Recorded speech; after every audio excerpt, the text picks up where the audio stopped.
the V's in my left hand and the V in my right hand line up.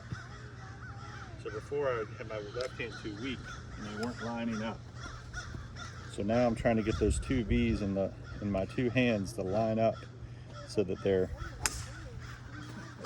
pointing to my right shoulder. I should have brought your club.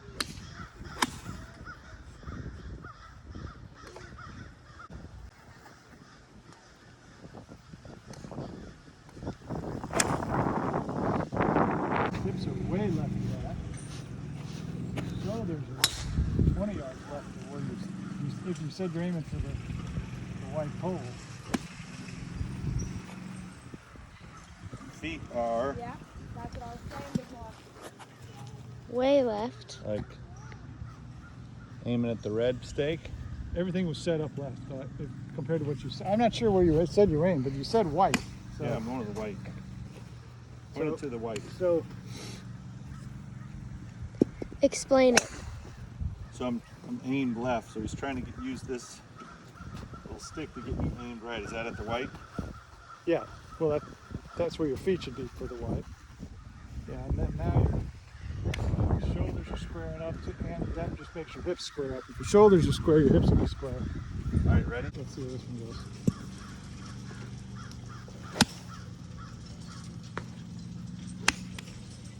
To the right. Well, it went to the right, but the thing that I liked, there was no curve to it. And all these others he's been hitting have been curving left. But that one went dead straight. Now that wasn't right at his target, but he's been teaching himself aiming left. He's a good athlete, so he hangs on through the ball. So now he can release it a little bit, and hopefully, there you go. Okay, shoulders are good, hips are good.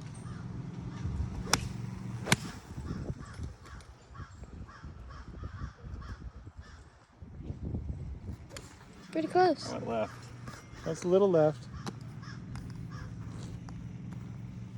So the in-swing move that I would try to do is try to feel your right shoulder and hands get to the ball at the same time.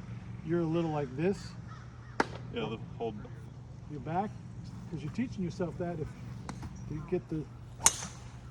So try to feel your torso's. Your torso's a little behind your arms, but you haven't been playing, so that's. So now try to get your right shoulder and your hands to the ball at the same time. See, didn't that look different? Mm-hmm. Where'd that go? Right? Really At good. just maybe 8 yards left of the white stake.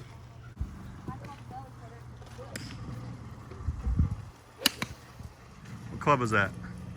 That 7-iron? 7 iron. Tell everybody what you've been working on. Like what are you trying to accomplish? The biggest thing I've been working on is trying to get my turn coordinated with my arm. So I'm trying to get turn through it. So you're not out of sync? So I'm not disconnected.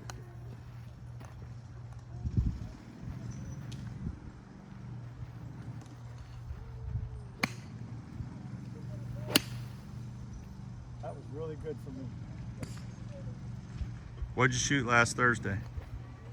67, Now how old are you? 72. White tees.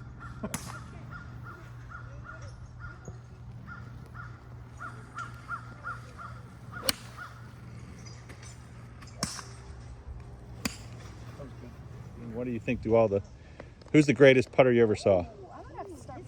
Tiger Woods. Tiger Woods? But the best I ever played with was Steve Melnick. Oh. Steve Melnick. And what did he do well? What were some of the things that he did that made him a great putter? First of all, he always had his thumbs on top of the putter on the flat part. Okay? He always had his eyes right over the ball. So like between, His dominant eye, which in his case is the left eye, mine's not. My dominant eye is my right eye. He puts his left eye right over the ball, straight down. Mine's my right eye right over the ball.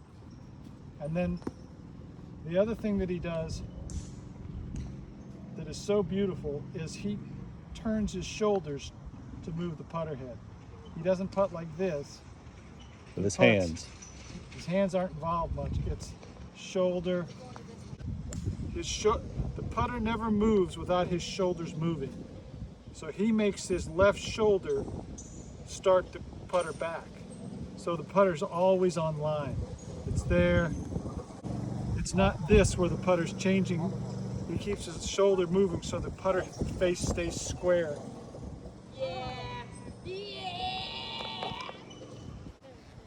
One of the other things that I think when you see all good putters, if you look at their arms, their chest and their arms are square to the target. They're not this way or this way. Everything is square. Lined up.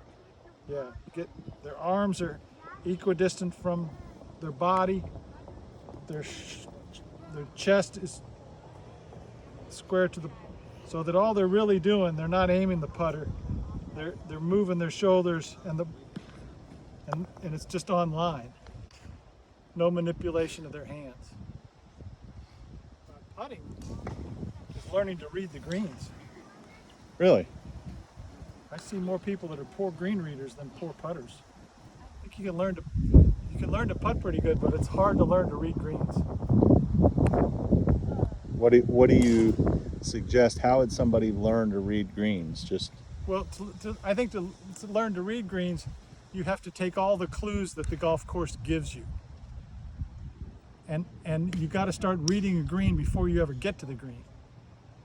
So when you 20, 30, 40 yards away from the green, start looking at the green. The water has to flow off of a green somewhere. It can't be a bowl. So start looking at where does the water flow off the green. That's going to give you a clue as to the general slope of the green.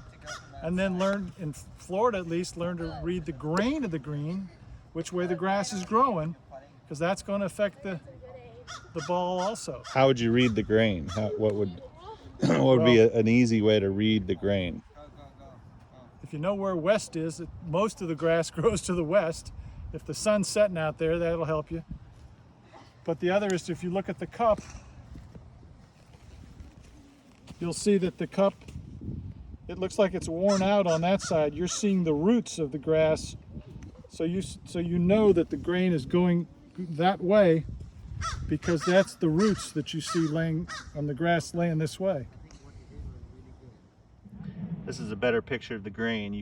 You can definitely see that on this side, the brown is the brown side. So the grain will tend to go lay that way, which will push the ball that way.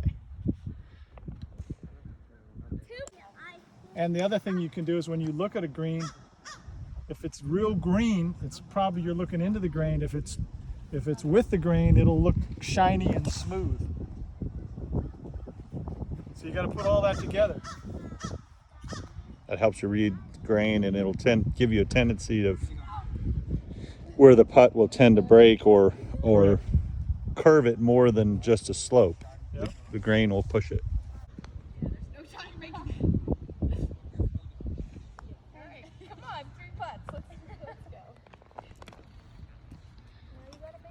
All right, here's Lindsay Darr for the Masters title championship of the world.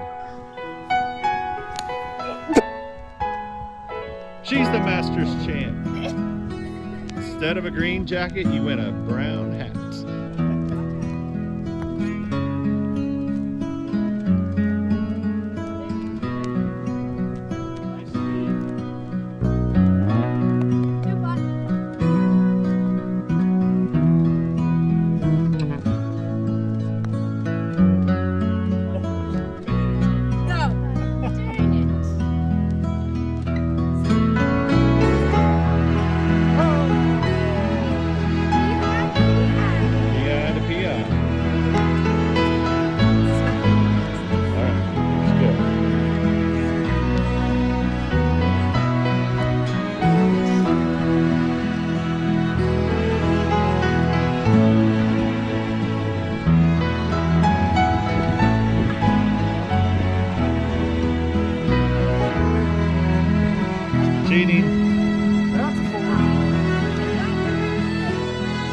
a full I see a PIG company.